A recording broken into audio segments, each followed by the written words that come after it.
Hello, all you beautiful people. I'm back, and I'm here to talk some wrestling and, a multitude of other things. I'm sure I'll go off onto about 50 tangents in the span of this video. But before anybody asks, there will not be a Survivor Series 2013 review because I did not watch it. I had no incentive to watch it. I did a lot of Christmas shopping this weekend because, yeah, there's a lot of good deals on Black Friday, but that's also when the crazies come out. It's shocking how the South Park Game of Thrones parody that they're doing right now, it's shocking how, it's scary how accurate it is to how people get at Black Friday. It's actually quite intimidating. So I decided to do a lot of my shopping this weekend. Higher price, but less hassle. So I'm cool with that. But yeah, I spent a lot of money with Christmas shopping, and then I watched a bunch of other things on Sunday night, like, football. My Giants lost again. Whatever. I'm used to it at this point. Watched the Patriots-Broncos game. Fantastic game. It didn't look like it was going to be one, but that was a great game. I was kind of hoping for a tie at the end, because it looked like that's what was going to happen, but I watched Walking Dead. So happy that the governor's back. That makes me happy.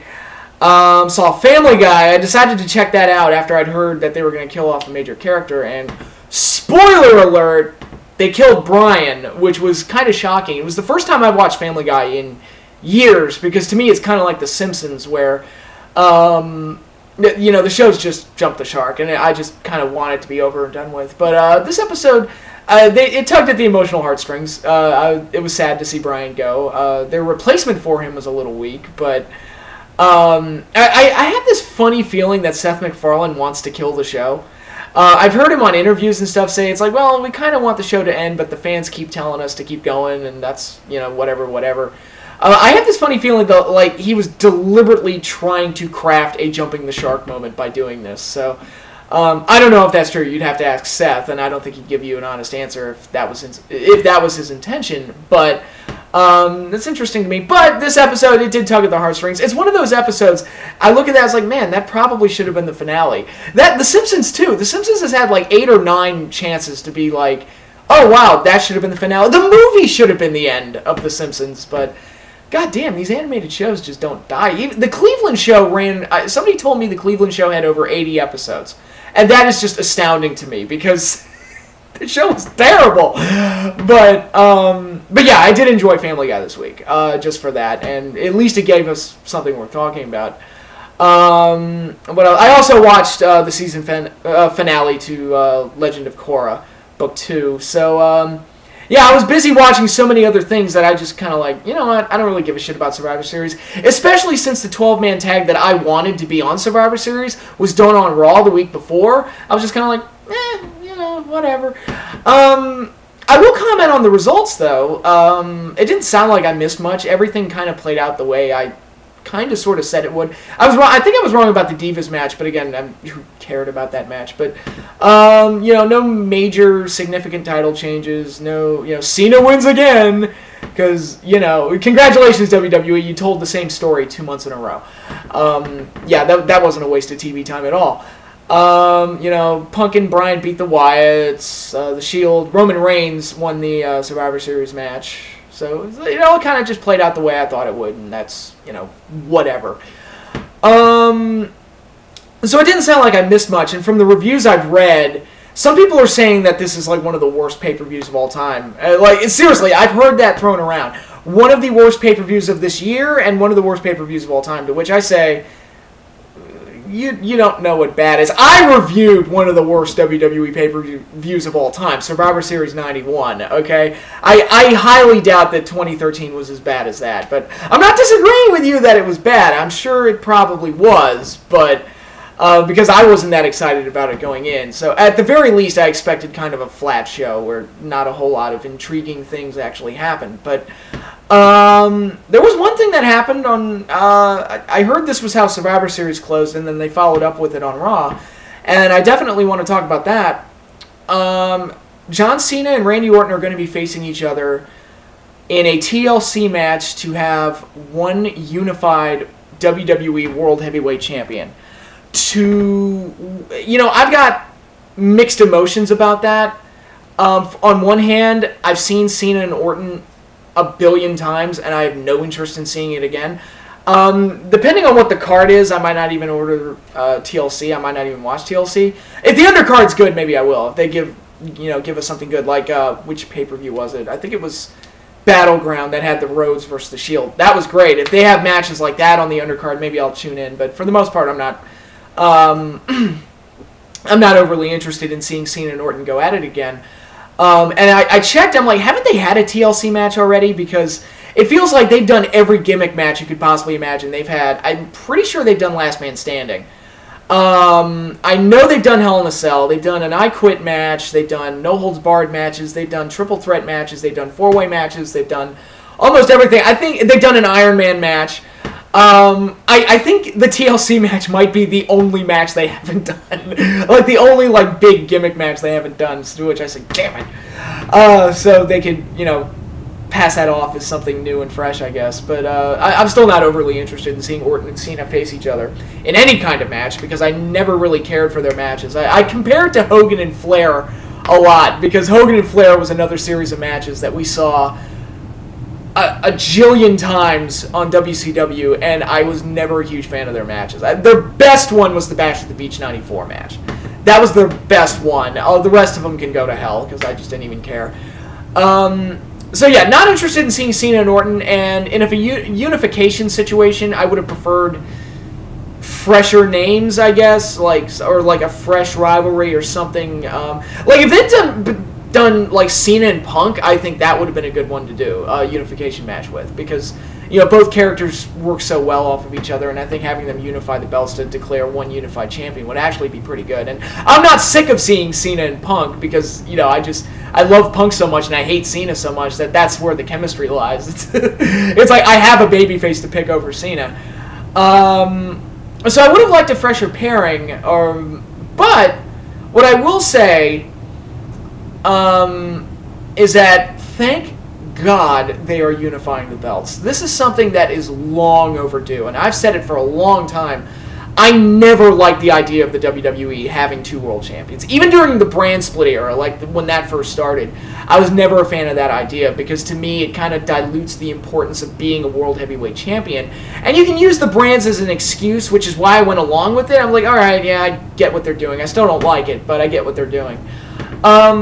But to me, it's like, look, you're still fighting under the WWE brand. It's all under the WWE umbrella. So, to me, there should just be one grand, supreme world heavyweight champion. And by splitting it in two, it makes it twice as easy to get one. I've made this point before because, all right, there were 2 Money in the Bank matches. There were 2 Elimination Chamber matches in February. If you don't win the Royal Rumble, you can go for the other world title. It doesn't mean as much. If you have twice as many opportunities to win a world title, it doesn't mean as much when you win one because it's twice as easy. And it doesn't feel like the guys went on these long journeys to struggle, claw, and scratch to get to the title. It's just kind of like, oh, I didn't win this contenders match? That's all right. I'll win. I've got like 3 more lined up, so it doesn't matter. I'll win one eventually. Excuse me. And that's something that was always troublesome to me. And, of course, it resulted in guys like Jack Swagger getting the belt and Kane getting the belt in 2010 when he should be nowhere near a world title. Alberto getting a belt when he was never was a huge fan of him getting it. Actually, oddly enough, the only time I liked Del Rio as a character was when he had that brief babyface run. When he first turned face because Big Show was bullying Ricardo. That was the one time I liked Alberto as a character, and that didn't last long. But Alberto was a guy I never really liked as world champion. To me, the status of world champion is something that should be protected. Any title, anyway. Because I remember in the Attitude Era, guys like The Godfather were winning the Intercontinental title, and I was like, that's bullshit. And people were like, yeah, but he's over. And I'm like, well, yeah, but he's a comedy character that's a one-note, the whole thing's a one-note character. There's not a whole lot you can do with it. He's just there for the yucks and the tits because he brings out the hose. That's all he's good for. Putting a belt on him kind of makes the belt look less prestigious because he doesn't strike me as a guy that should hold a belt. Even the Intercontinental title and the U.S. title, and I think those belts should be unified too. But yeah, the less belts they have, I would go for 2 heavyweight belts, quite honestly. I mean, this is better than when they had 2 sets of tag titles, which that was ridiculous, because at the time the company only had like 4 or 5 teams, and it was split up over 2 brands because there were 2 sets of tag titles. I'm like, oh shit, this is terrible. They had 3 world champions at one point because they tried to put the ECW title on the level of that, which, again, bullshit. They had 2 women's champions for a while, which, Jesus, what the fuck is the point of having 2 women's champions? So thankfully they've unified the tag titles, they've unified the women's titles, and now they're unifying the world titles. So I think lesser titles will mean more. It will mean more when you actually have one. And I do think that being a champion is something that should be protected. Not everybody should get a belt. It should be reserved for the guys the characters that can actually carry a title, make interesting stories out of that. And actually, I remember during the Invasion angle when it was getting towards the end of the angle, and Mick Foley, who was the commissioner of the WWE at the time, and he cut a promo, and it sounded like he was shooting, where he talked about how, back in my day, if you won a belt, it was a big deal. Now, because they brought in all those WCW titles to be a part of the Invasion, Foley said, if you don't have a belt right now, there's something wrong with you. You must really suck if you don't have a belt. And just basically talking about how there are too many championships in the company and how nothing matters anymore. And I felt like for a while that was a major problem, especially at the world title level, and especially when the world title, even when the brand split actually meant something, typically whichever one was the SmackDown belt was the least important one.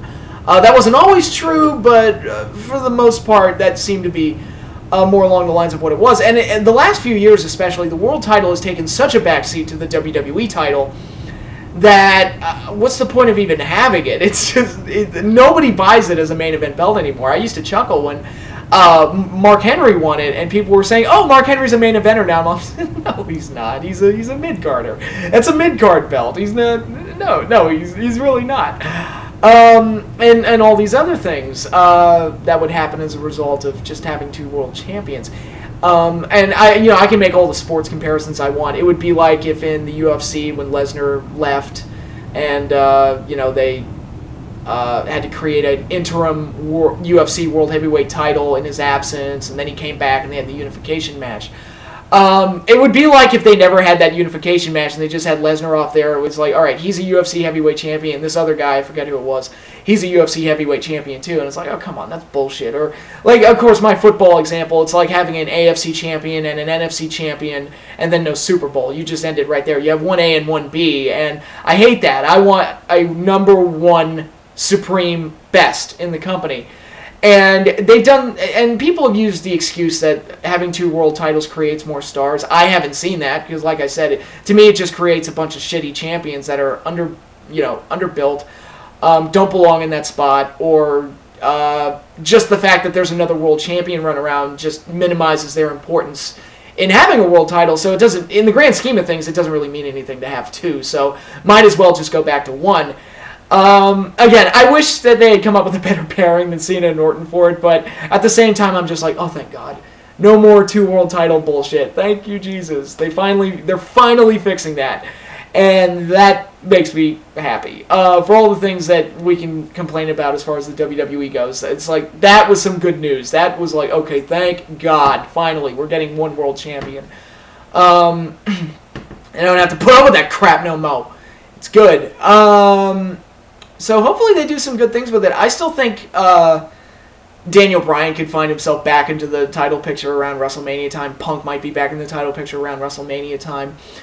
But who knows? But as far as the Cena-Orton pairing that they have right now, one thing they could do with this that would really make it work, and it's highly unlikely that they're going to do it, for obvious reasons and for reasons that have been stated a million times, and even though all us smarks want it, if they turn Cena heel, the Authority, the McMahons, whatever, help him win the TLC match, and he becomes the unequivocal corporate champion, that would be perfect. You can't, that would be, because we all think of Cena as the corporate champion anyway, which is why I laugh whenever they have him buck the system and go up against Vince McMahon or whoever's in charge. I'm like, yeah, okay, sure. Yeah, I buy that. It's like, it's the opposite of like when Austin turned heel. It's like, oh, Austin's the corporate champion. I'm like, yeah, okay, sure. I buy that. That's totally not, contradicting the character at all whatsoever. But I think if they actually turn Cena heel, and this would be a perfect opportunity to do it, I think it would work really well. I think it'd be very good, and I think the story would write itself. You could do like a Bryan and Cena rematch at Mania, or you could do Punk and Cena at Mania, or you could do. There's a lot of things you could do. I think you can get more mileage out of Cena's character as a heel than as a face at this point. Because as a face, I can't stand it anymore. I just can't fucking stand it. But I think now, and like I said, they've had plenty of good opportunities. They could have done it at WrestleMania 29, and they didn't do it. So I'm not counting on it. I'm not going to sit here and hope and pray for it. But I'm just saying, it's like this would be. I'm just throwing this out there. This would be a really good opportunity to turn John Cena heel. If that's ever going to be on the table or not, I don't know. But this would be a good chance to do it. I wouldn't be surprised if Sheamus came back and he was the one that turned heel and cost Cena the match, and then you get a Cena and Sheamus feud that nobody wants, and then Cena will overcome the odds again. And speaking of that is one thing I did miss in Survivor Series. Mark Henry came back, which either A, he's going to get hurt again because he's kind of the big fat Rey Mysterio where he just gets hurt all the time. I hate to put him down like that, but it's true. He gets hurt a lot. Or he's going to go back to being John Cena's best buddy, and then he's going to turn on Cena again and turn into a monster, and Cena will be like, how could my best friend betray me? Because, we haven't told that story 1,000 times either. But, yeah, we'll see what happens with Mark Henry. I don't know. But, I'm not counting on Cena turning heel. I actually think Orton's going to ultimately win the match and become the unified champion. But if they turn Cena heel, that'd be pretty sweet. And it would kind of freshen things up and liven things up greatly. And I think... Personally, I think Cena would fit better into that corporate champion spot than Orton would. That's how I feel about it. But, that's all I've got for now. Hope you all have a good Thanksgiving. I've got some great plans for tomorrow, so that'll be fun. But, enjoy your holidays. Safe, fun Thanksgiving with your family. Don't go crazy on Black Friday, because that's when the psychos come out, so be careful there. And... other than that, enjoy your weekend. I don't know if I'm going to have another video up this weekend. I might not. But yeah, that's all I've got for now. So until then, y'all enjoy your holiday and peace out.